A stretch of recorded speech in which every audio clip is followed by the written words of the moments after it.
Karena itu saudara-saudara, kalau kita memahami hal ini, dan ini terjadi pada siapapun juga, Anda mau pengusaha besar, kalau pengusaha besar nggak punya pegawai apa, Anda juga bisa kerja jadi pengusaha.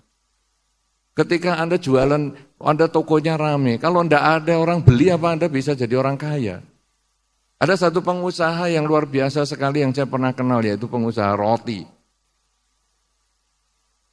Saya kenal dan dia membuat kamarnya para karyawan dan karyawatinya itu sama seperti kamarnya yang punya.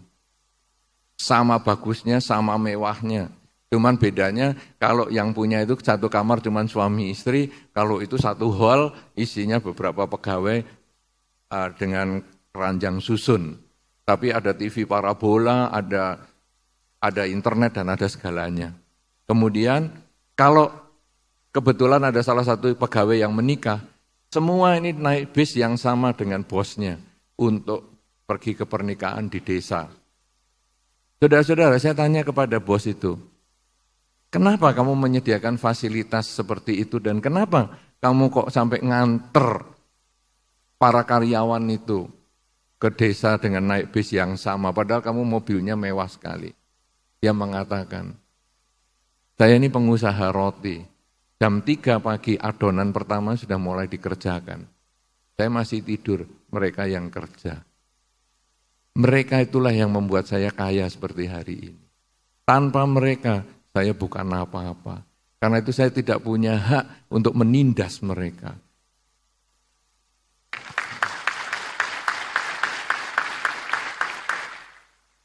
Mereka adalah mitra kerja saya. Karena itu ketika mereka ada yang menikah, saya akan datang ke tempat mereka dengan naik bis yang sama. Karena mereka adalah mitra saya.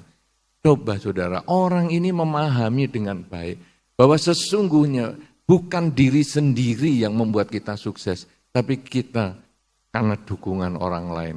Kalau kita memahami ini, apa tuh gunanya kesombongan yang justru menghancurkan diri kita sendiri? Apalagi kalau sudah mengerti tentang jenazah, Anda lalu membaca Wijaya Sutta, lalu Anda akan memahami. Orang yang kaya, orang yang cantik, orang yang ganteng, orang yang pandai, orang yang berpangkat, orang yang apa. Akhirnya semua itu hanya jadi jenazah.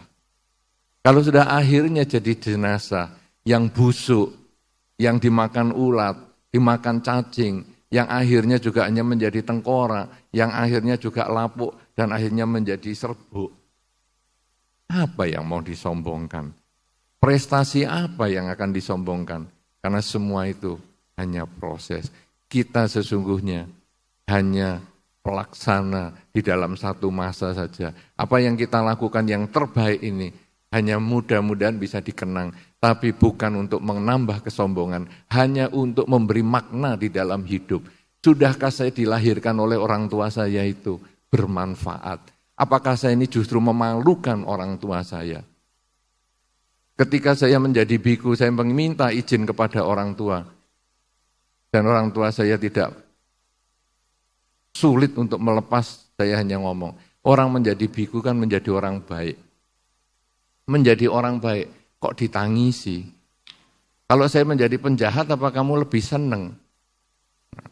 Ya sudah, kamu jadi biku. Kata-kata itu yang merupakan janji bagi saya.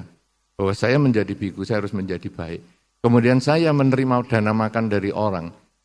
Berarti saya juga harus baik sama orang. Karena kalau saya bisa jalani dengan baik menjadi biku, maka orang yang berdana kepada saya akan merasakan manfaatnya. Kalau sudah demikian ini, kita lalu menyadari hidup kita sangat tergantung orang lain. Contoh saya adalah sebagai biku, tapi siapapun di antara Anda, tadi juga Bante Teja sudah sampaikan, kita semua tergantung sama orang lain. Anda lahir kalau nggak tergantung ibu Anda, siapa yang melahirkan Anda? Puser Anda itu adalah tanda bahwa ibu Anda mengandung. Apakah Anda kenal dengan ibu Anda atau tidak, itu enggak urusan. Tapi puser Anda, itu adalah hubungan Anda dengan ibu Anda. Siapa di sini yang enggak punya wudel? Iya toh? Semua punya pusar, berarti semua punya ibu. Apakah Anda kenal ibu atau tidak, itu enggak pusing. Tetapi itu jasanya ibu yang sudah membuat Anda terlahir sebagai manusia. Jasanya ibu dan bapak yang membuat Anda terlahir sebagai manusia dan mengenal dharma. Kalau sudah demikian, Itu mereka yang berjasa. Anda sekolah, ada gurunya. Anda menjadi biku, Anda menjadi pengusaha, Anda menjadi apa. Semua itu ada orang lain yang mendorong Anda untuk maju. Karena itu kesombongan hanya menghancurkan diri sendiri, tidak bermanfaat untuk orang lain. Berjuanglah terus, jadilah pelaku sejarah, tapi jangan pernah sombong. Karena tidak ada manfaatnya dan itu tidak dibawa ke alam yang selanjutnya. Terima kasih.